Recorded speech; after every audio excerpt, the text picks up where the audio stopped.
15 अगस्त 1947 की आधी रात को दुनिया के अधिकांश लोग जब नींद में सो रहे थे, तब भारत के भाग्य का नया अध्याय लिखा जा रहा था।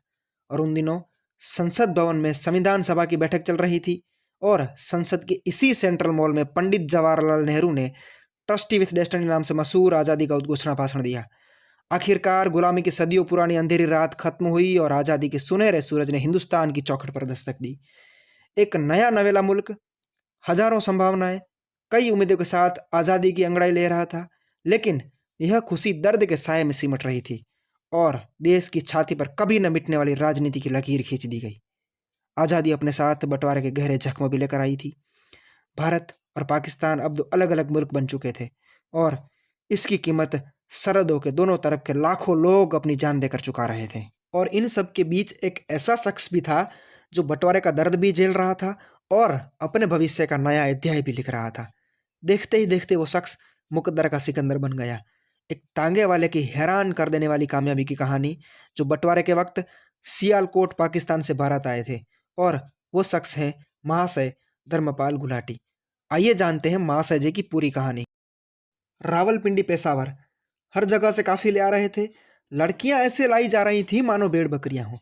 गाड़ियों में लाशें कटकट करा रही थी। आवाजें आ रही थी, नाराए तकबीर, अल्लाहू अकबर, हर हर महादेव। मुझे आज भी याद है, हमारे गोडाउन में मोहम्मद अली साहब थे। पिताजी सारा पैसा गोडाउन में रखते थे और मोहम्मद अली पिताजी से बोले, महाशय जी, अगर हम सारा पैसा छीन लें तो? उसी समय पिताजी ने तय किया कि हम चले जाएंगे। हमने सब छोड़ दिया। 7 सितंबर 1947 को हम अमृतसर आ गए, पहली गाड़ी से सही सलामत। दूसरी गाड़ी में लाशें आई। बरसात का मौसम था। एक तरफ पाकिस्तान था, बीच में रावी का दरिया था और दूसरी तरफ डेरा बाबा नानक था। बड़ी मुश्किल से पार किया। चढ़ते चढ़ते मत पूछो यार, रोना आ जाएगा। महाशय धर्मपाल गुलाटी। देश के बंटवारे के वक्त हुई त्रासदी और उसकी वजह से परिवार को मिले कष्ट की कहानी बयां करते करते उनकी आंखें नम हो गई थी। यह बात है लगभग 7 साल पुरानी, जब उन्होंने एबीपी न्यूज़ को दिए गए इंटरव्यू में यह कहानी सुनाई थी। जी हाँ, कहानी उन्हीं महाशय धर्मपाल जी की है जिन्होंने न केवल बंटवारे का दर्द झेला, पर अपने परिवार का पेट भरने के लिए तांगा तक चलाया। 27 मार्च 1923 को जन्मे महाशय धर्मपाल, जो 2017 में एफएमसीजी सेक्टर में सबसे ज़्यादा तनख्वाह पाने वाले सीईओ बने थे, जिन्हें 2 साल पहले भारत के तीसरे सर्वोच्च सिविलियन सम्मान पद्म भूषण से नवाजा गया था। महाशय धर्मपाल गुलाटी न केवल किसी ब्रांड के सबसे उम्रदराज ब्रांड एम्बेसडर थे, संभवतः सबसे लंबे समय तक ऐसा करने वाले शख्स भी थे। काफ़ी क्रिकेटर और कई फिल्मी सितारों ने कई कंपनियों के साथ विज्ञापन किए, लेकिन महाशय धर्मपाल गुलाटी नाम के ब्रांड एम्बेसडर की लॉयल्टी रही तो सिर्फ एक ही प्रोडक्ट के साथ, और वो था एमडीएच।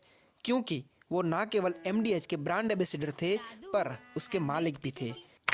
1936 में पिताजी की सहायता से छोटा सा व्यापार शुरू किया। कुछ समय बाद साबुन का व्यवसाय भी शुरू किया। कुछ समय बाद उन्होंने नौकरी भी की और कपड़े चावल का व्यापार भी किया, लेकिन उन्हें किसी भी व्यवसाय में सफलता नहीं मिली। तभी उन्होंने दोबारा अपना पैट्रिक व्यवसाय को ही करने की ठानी, जिन्हें लोग देगी मिर्च वाले के नाम से भी जानते थे। एमडीएच यानी महासियादी हट्टी। इसकी स्थापना महाशय धर्मपाल के जन्म से 4 साल पहले यानी 1919 में उनके पिताजी महाशय चुनीलाल ने सियालकोट के पंसारिया बाजार में एक छोटी सी दुकान से की थी। सियालकोट जो तभी भी भारत का ही था, पर बंटवारे के बाद पाकिस्तान के पास चला गया, और जैसे ही पाकिस्तान के पास गया, हट्टी भी बंद हो गई। महाशय धर्मपाल गुलाटी जब पाकिस्तान से डेरा बाबा नानक होकर दिल्ली पहुंचते हैं, तब उनके पास कुछ नहीं था। पिताजी चुनीलाल ने जो रुपए दिए थे, उन्हीं से महाशय ने तांगा खरीदा। 2-2 आने करके करोल बाग से सीपी और सीपी से करोल बाग ले आने जाने का काम करने लगे। लेकिन तांगे वाले काम का भी वही असर हुआ जो सियालकोट में साबुन की फैक्ट्री का हुआ था। कुछ दिनों बाद तांगा बेच दिया और तब उन्हें अतीत की याद आई, मसालों की सुगंध आई, तो बस अजमल खां रोड पर एक सड़क किनारे छोटी सी दुकान ली और मसाले बेचने शुरू कर दिए। यह बात है लगभग 1948 की। मसाले घर में पीसने शुरू कर दिए। दुकान का नाम भी वही रखा, सियालकोट वाला, महासियादी हट्टी। सियालकोट की देगी मिर्च के तड़के यहाँ पर भी लोगों के दिल कर चढ़ गए। दुकान चल निकली।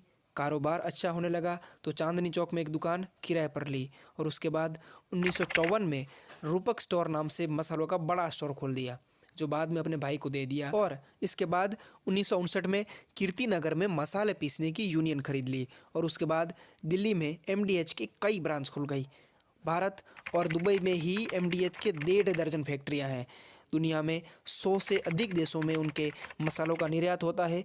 भारत के अलावा दुबई और लंदन में भी ऑफिस है।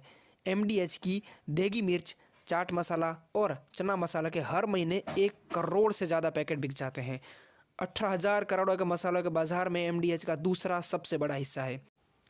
दोस्तों, अब बात चैरिटी की करते हैं। महाशय धर्मपाल गुलाटी की माताजी का नाम चनन देवी था। दिल्ली के जनकपुरी में एक हॉस्पिटल है, माता चनन देवी हॉस्पिटल, जिन्हें महाशय धर्मपाल गुलाटी जी ने अपनी माताजी के नाम पर चैरिटेबल हॉस्पिटल खोला था। और महाशय भी 3 दिसंबर 2020 को इसी अस्पताल में आखिरी सांस ली। और आपको ये बताया था कि सबसे ज़्यादा सैलरी पाने वाले CEO थे, पर यह भी बता दें कि महाशय अपनी सैलरी का 90% हिस्सा दान कर देते थे। महाशय जब तक जीवित थे तब तक ऑफिस के काम से जुड़े थे, एक्टिव थे, संडे को भी काम करते थे। महाशय के पास MDH के 80% शेयर थे। महाशय ने अपने जीवन में बहुत संघर्ष किया पर कभी हिम्मत नहीं हारी। इनके पास हमें एक बात ज़रूर सीखने को मिलती है, तू हरगिज़ न हार मान ज़िंदगी से, तू हर वक्त लड़ता चल ज़िंदगी से। दोस्तों, आपको महाशय जी की ये कहानी कैसी लगी कमेंट करके हमें ज़रूर बताएं और सब्सक्राइब करना ना भूलें।